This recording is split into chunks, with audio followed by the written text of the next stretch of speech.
네, 반갑습니다. AP투자연구소입니다. 2월 23일 오늘의 마감 증시 같이 한번 살펴보도록 하겠습니다. 양대 증시 사실상 견고한 모습을 보이면서 마친 하루였습니다.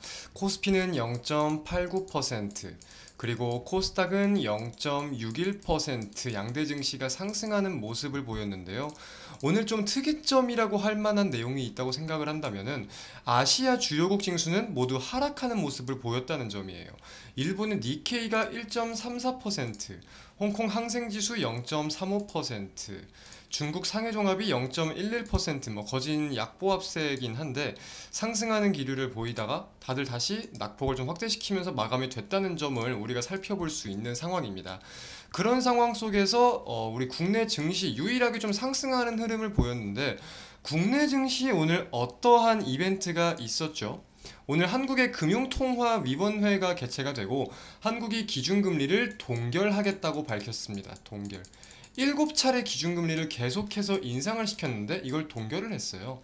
자, 그러면 우리가 의문점을 가져야 될 게, 자, 금리를 올리고 있던 이유는 뭐냐? 결국 물가를 잡기 위해서가 최우선적인 목표였습니다. 그래서 물가가 잡혔냐? 물가 아직 안 잡혔죠. 하지만 금리를 매파적으로 올리다 보니까 이 경기 상황이 너무나 극악으로 치닫고 있는 거예요. 우리 일반적인 사람들의 삶을 지금 따져본다고 해도 뭐 자동차 이자, 뭐 집 이자 등등 고정적인 비용이 너무나 늘어나듯이 경기 침체에 너무 빠르게 다가가고 있다. 그리고 우리 민간 경기적인 부분들이 아니라 금융시장을 본다고 하더라도 너무 악으로 치닫는 내용들이 보이니까 초점이 물가 하나만 보는 게 아니라 이제 경기 상황과 금융시장의 상황까지 고려를 해서 동결 판단을 한 거죠. 그래서 저는 개인적인 생각일 수도 있지만 이번에 한국은행의 판단이 금리를 인상시키냐 동결이냐 둘 중에 하나였을 텐데 둘 중에 뭐가 나와도 사실 비판할 수는 없겠다고 생각이 들어요. 둘 다 명확한 관점과 명확한 이유가 있는 것은 맞으니까. 자, 그럼 우리가 결국은 따져봐야 되는 게 여기서 증시에는 호재로서 작용을 하겠냐, 악재로서 작용을 하겠냐. 이거 역시 사람들마다 관점이 바뀔 수 있고 이에 따른 투자 전략도 변할 수가 있을 거예요. 근데 오늘 한 10시 정도에 발표가 됐다라고 치면은 증시가 발표 이후에 강하게 상승하는 모습들을 보였습니다. 금융통화위원회, 그러니까 금리 동결 때문에 무조건 올라갔다.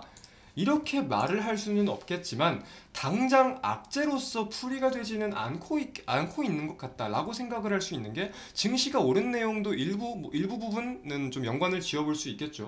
그리고 함께 볼 수 있는 게 달러원 환율인데, 자, 우리가 생각을 해봐야 되는 게 뭐냐면은 미국과 한국의 금리 차에 대해서 많은 분들이 우려감을 가지시기 때문에 한국이 올려야 된다라고 생각을 하시는 분들이 많으실 거예요. 그죠?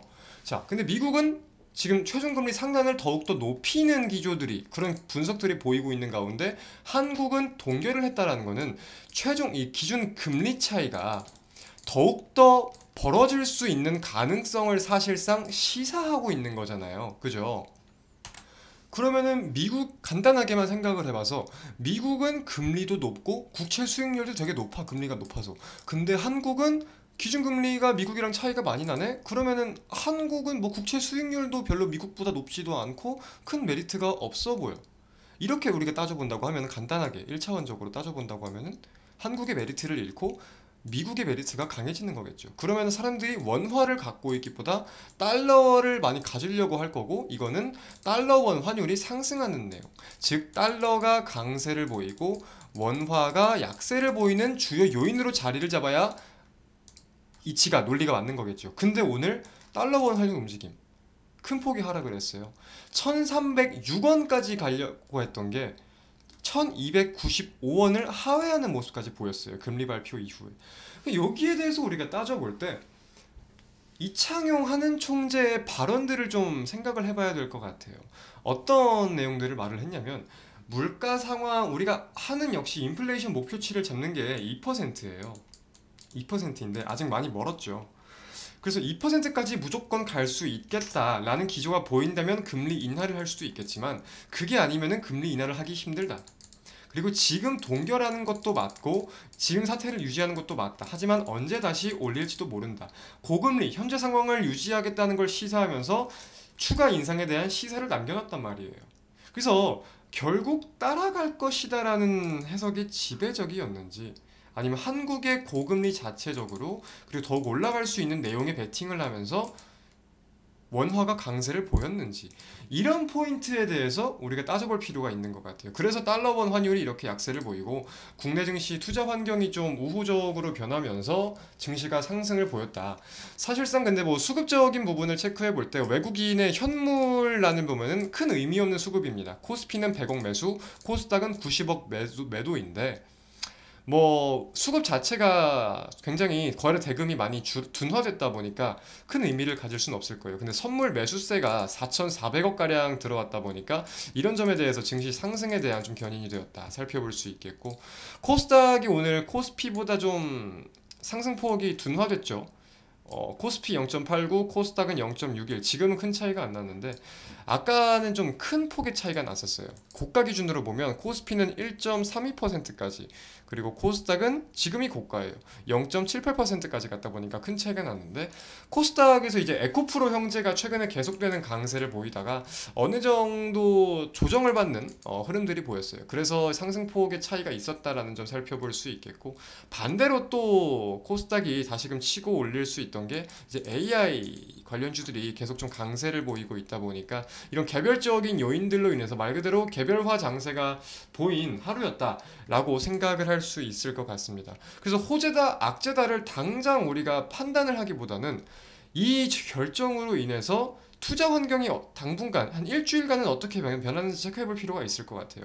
제가 어제 말씀드린 내용이 241선 부근에서 증시가 계속 고점 부근에서 머물리고 떨어지려는 모습들을 보이기 때문에 방향성이 이번 주에 정해질 확률이 있다. 그래서 이번 주 다음 주 증시가 굉장히 중요하다, 이런 말씀들 드렸었는데 관련해서도 우리가 함께 체크를 해보도록 하겠습니다.